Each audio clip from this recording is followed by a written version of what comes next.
Welcome to the Church Leadership Podcast, your weekly source for encouraging and equipping local church leaders, with your hosts, Mark Gainey and Andy Frazier. In each episode, Andy and Mark sit down with church leaders that you should know. We believe these honest conversations will be helpful and encouraging to you as you lead the local church. Here is this week's episode. Welcome back to the Church Leadership Podcast. We are so glad you are here for this return episode.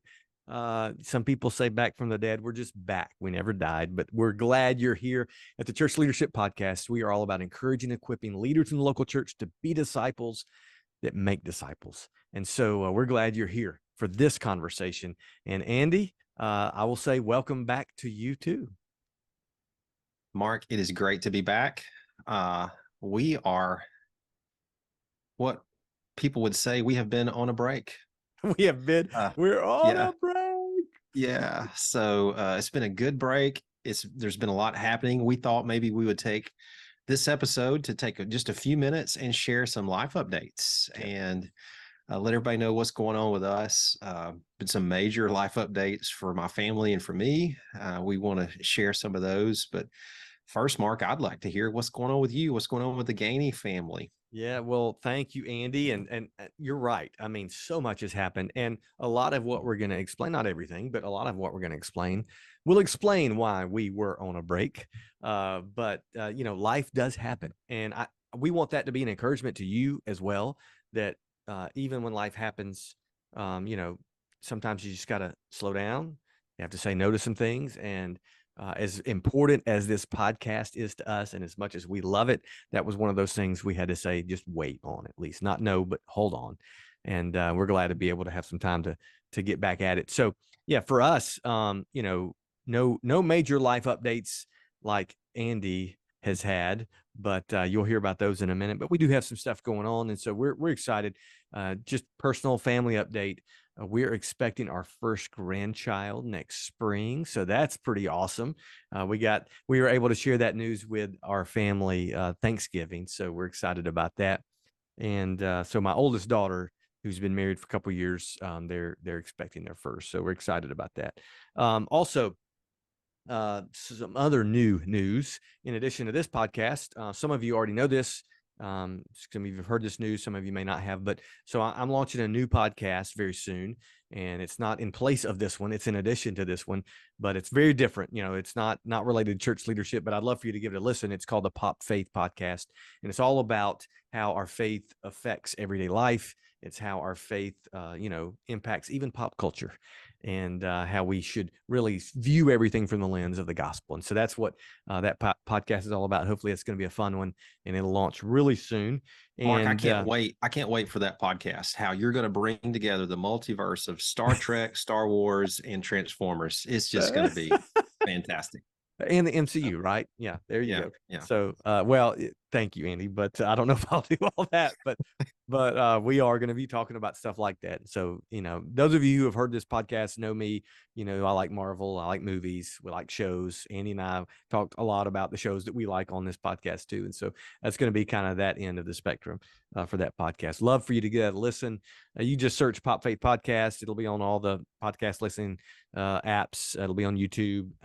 You can go to popfaithpodcast.com. I think that's the URL if I'm right. But we're excited about that. So a couple other things have been happening too, on a personal note. So one of the reasons that podcast is delayed is because I have this idea in my mind that I'm 25 years old, and I'm not 25. Obviously, I'm about to be a grandfather. And so my body does not agree with my mind. And so I went out and played football in the messy rain a little over a week ago, and I tore my ACL, my right knee ACL. I tore my left one 15 years ago.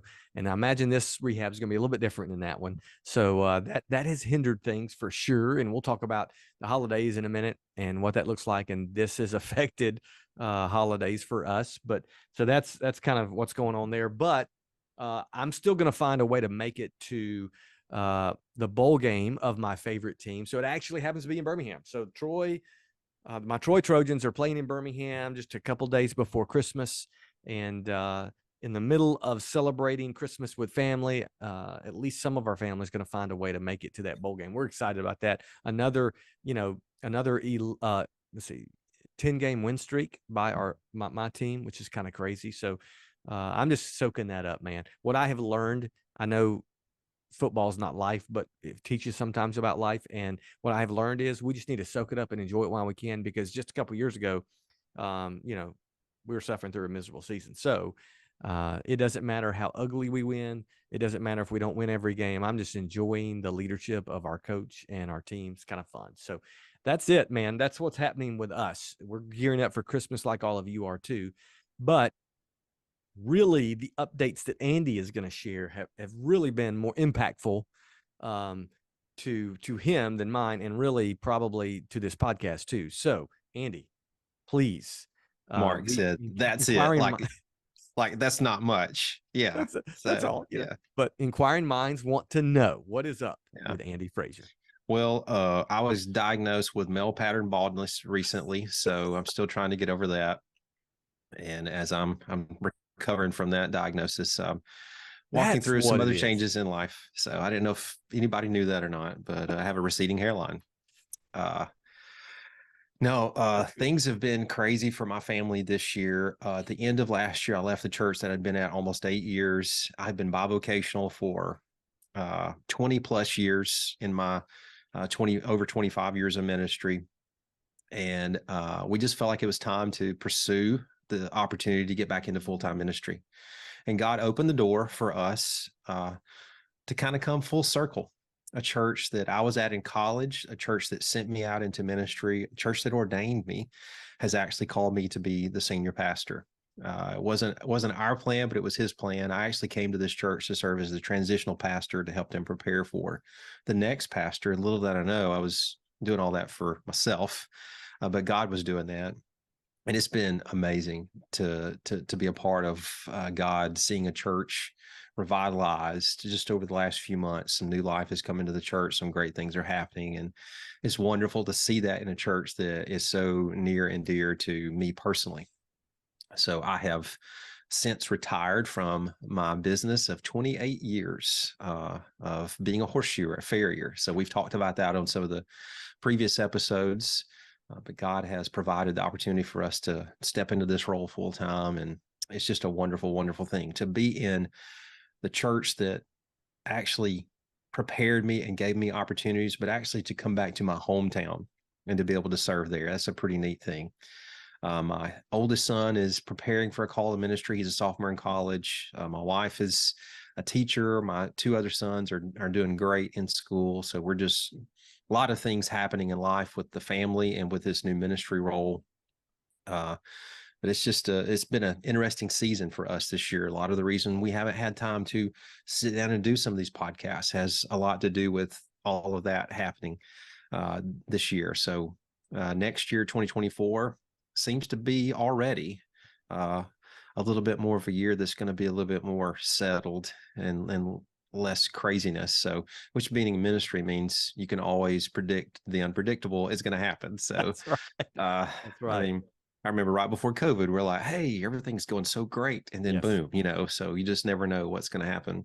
That's right. And by the way, I'm not predicting any worldwide pandemic. I'm not a prophet or a son of a prophet or anything. So you definitely don't want to go through that again. Yeah. So there's a lot of changes there. I still get to serve with Mark and some other great brothers and sisters in our state here in Alabama and helping equip churches in disciple making. So we're still doing that. We've been doing some events this year, Mark, that have been just fantastic, haven't we? We've been able to go to some local churches and bring pastors and church leaders together for a day of equipping and fun. And we have really, really enjoyed that, haven't we? That's right. I mean, I think that's been one of my favorite things of the year, honestly, because we talk about it at these events. They're called Disciple Link, and really the goal is to encourage, like Andy said, have some fun and equip them a little bit.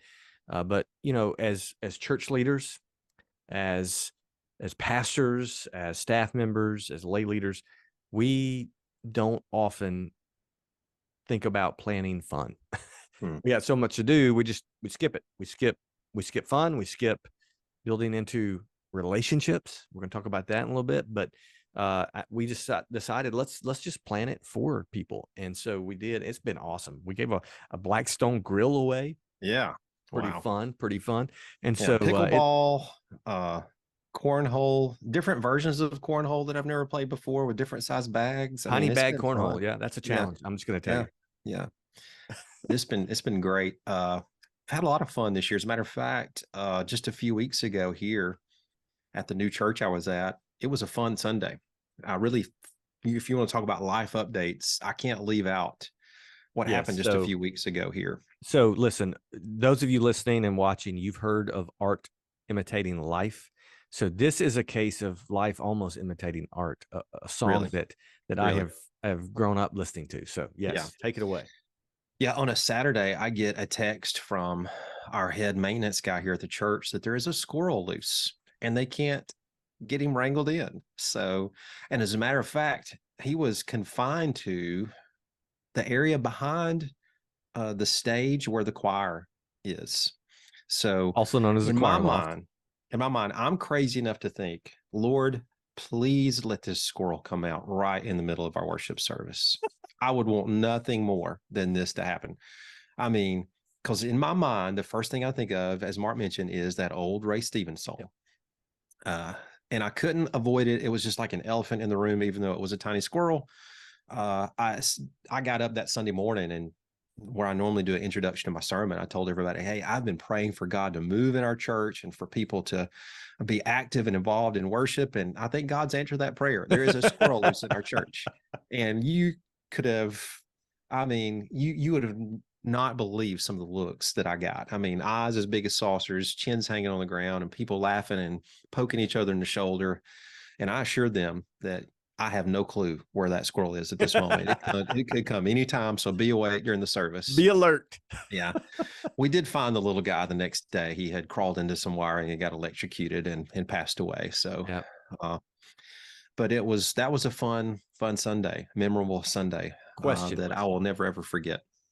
Here's the question. So obviously the Ray Stevens song, the day the squirrel went berserk in the first, what is it? In the first, oh man, it was somewhere in Mississippi. That's all I remember. Yeah. A little town, Pascagoula. But anyway, yep. So here's what I want to ask. Did you also imitate art in another way? And did you have a funeral for said squirrel, much like a funeral for a bird on The Office? I mean, did you have that? No, unfortunately we did not. So well, I'm just going to tell you, you missed a great opportunity. Yeah. It was disposed of before anybody could get a hold of it or do anything like that. So, but yeah, that's been fun. That's awesome. You know, you mentioned earlier about that event and how we want to integrate fun in some of the things that we do in equipping pastors and church leaders. And we love the fact that it gets people together. It puts them in community. It allows them opportunity to interact and hear each other's stories and share life together, kind of a thing. And, you know, that's some of the things that you and I were talking about recently. And we felt like it might be good to share a little bit about that today. Maybe some ways that we as Christians, as disciples of Jesus, as leaders in the local church, some things that we can do to kind of close out the year or redeem the holidays. So Mark, what are some of those things that maybe you're thinking that you would like to share? Absolutely. So I think anytime we think about seasons as leaders, as church leaders, I think in my mind, I think about opportunities. And so there's always an opportunity to leverage. Sometimes it's good. Sometimes it's not so good. Sometimes it's a challenge that becomes an opportunity.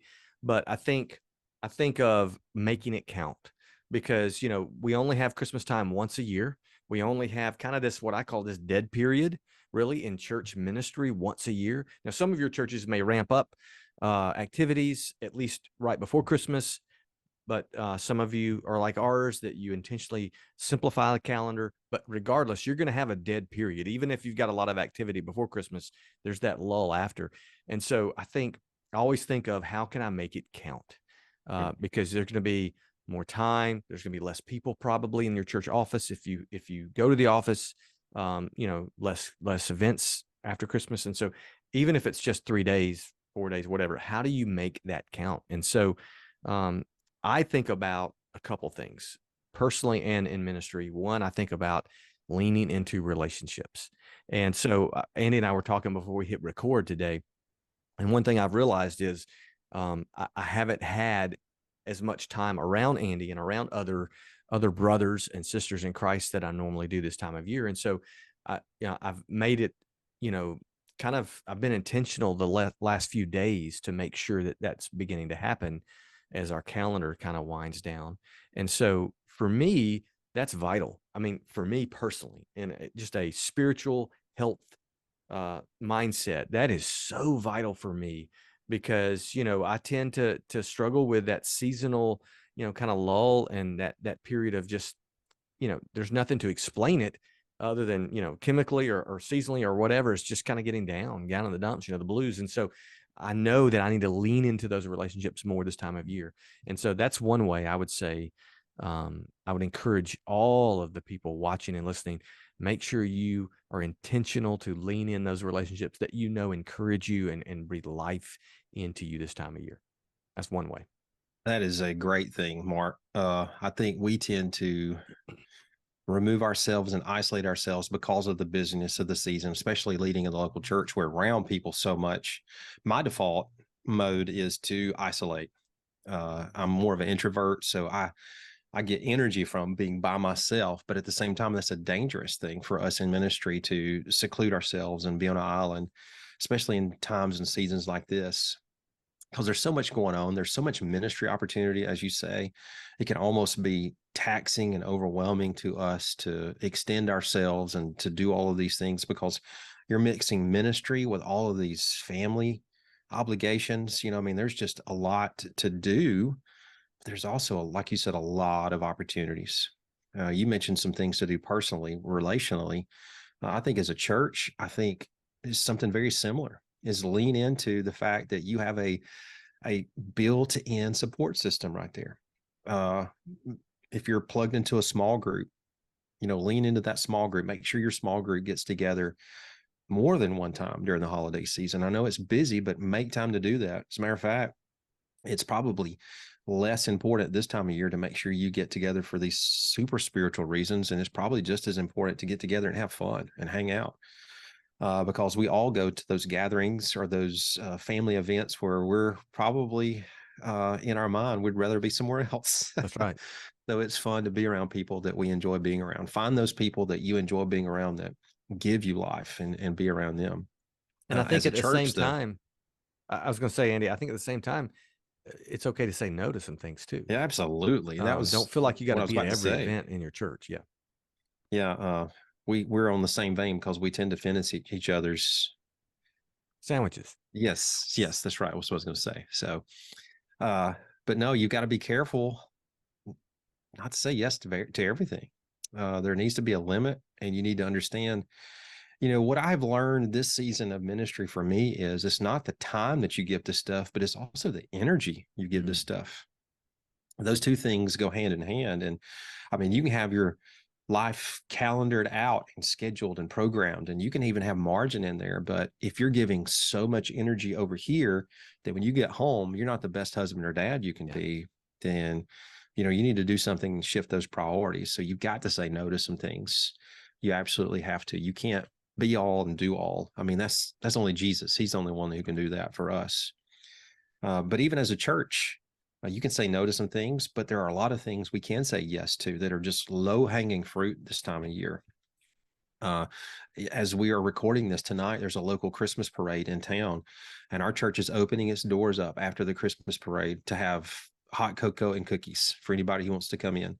No obligation, just a simple way to minister to our community. So, I mean, there's easy ways that you can just be thoughtful and caring this time of year as a body of believers to reach out to your community or to minister even to those within your church family. So just sit around with your leaders and prayerfully consider ways that your church can say yes to some things, but not everything. What are some things that would be the most helpful things for your church to say yes to? And then be willing to whittle your calendar down and say no to some things, because everybody is going to be so busy this time of year. And as well as I do, uh, people are going to be where they want to be, what is a priority to them. Right. And I think, another way that I would encourage you to kind of take advantage of the lull, so to speak, in the calendar. Maybe this is after Christmas, but I think it's a great opportunity for leaders in the church to think through how to intentionally plan to pour into other leaders next year. So, what I do every year is I evaluate, okay, what have we done? What have we not done? What have we done well? What do we need to improve on? What's not working? What's working? Those kind of things. But what I've really kind of, I guess, learned over the last couple of years is that my energy level this time of year, my frustrations, if I have any, which I always do at this time of year, and my disappointments with whatever ministry is going on, usually is related to the fact that I did not spend enough time and energy pouring into other leaders, right? So I think, if I could encourage you with anything that I have learned over the last couple of years, it's I'm gonna intentionally plan even more. I did it this year, but I'm gonna do it even more next year. I want to plan time and space and margin so that I can pour into leaders who are leading other leaders. Because if I do that, if I focus on that as a church leader, as a pastor, next year at this time, there's still going to be frustrations. There's still going to be things that I wish had happened a different way, but I believe I will have more energy and I'll have more passion probably than most years, because I will have seen leaders step up where they hadn't in the past. And so that's just what I would encourage you, just from what God's teaching me over these last couple of years too. That's good stuff. I know all of us have stuff that we look forward to this time of year during the holidays, certain food, certain meals, certain gatherings, certain traditions that we all have in our family or in our church. I mean, it is a wonderful time of year for us personally to really reflect and evaluate, also leadership and organization in our churches, to kind of plan and look forward to next year, what God's going to do. But don't miss out on the simplicity of what this is all about. I mean, it's all about Jesus. I know it's so tempting for us to, even in ministry, to get caught up in the busyness and the craziness and the consumeristic mindset. So my encouragement is to just focus on Jesus. Amen. And I know that sounds elementary and simplistic, but I have to remind myself of that quite often, to lead myself, lead my family, and lead my church to continue our focus on Jesus and just following him as disciples and making disciples. That's right. I mean, that ultimately, if that's all you did, man, that's awesome, because I'm with you, Andy. It's so easy to lose sight. I mean, look, if you're a pastor, you've preached on the incarnation of Christ countless times, probably. I mean, how many ever years you've been in ministry, that's how many, sermon series probably you've done that are related around the incarnation of Jesus. And so we've done it, but man, it's easy to miss, isn't it? It's easy to miss the fact that God became flesh, right? He sent his only son, and he entered this sin-cursed world for us and for his glory. And that's just, it's something that I don't think I'll ever get over.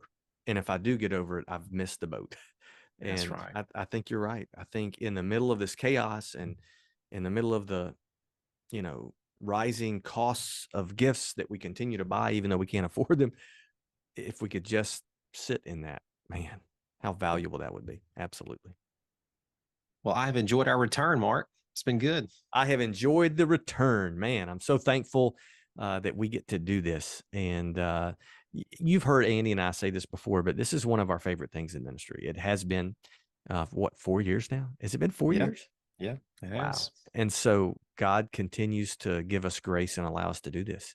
And he continues to give grace and allow us to have you watching and listening. So yeah, we're thankful that you joined us for today's episode and conversation, for sure. Well, we hope just this simple return of a podcast has been encouraging and helpful to you as you lead in the local church and as you are a disciple who follows Christ and helps others to be disciples who follow Christ faithfully too. We hope you have a great Christmas season, holiday season, end of the year, and a great beginning to your new year next year. And we look forward to another podcast coming very soon. Absolutely. And we'll see you next time.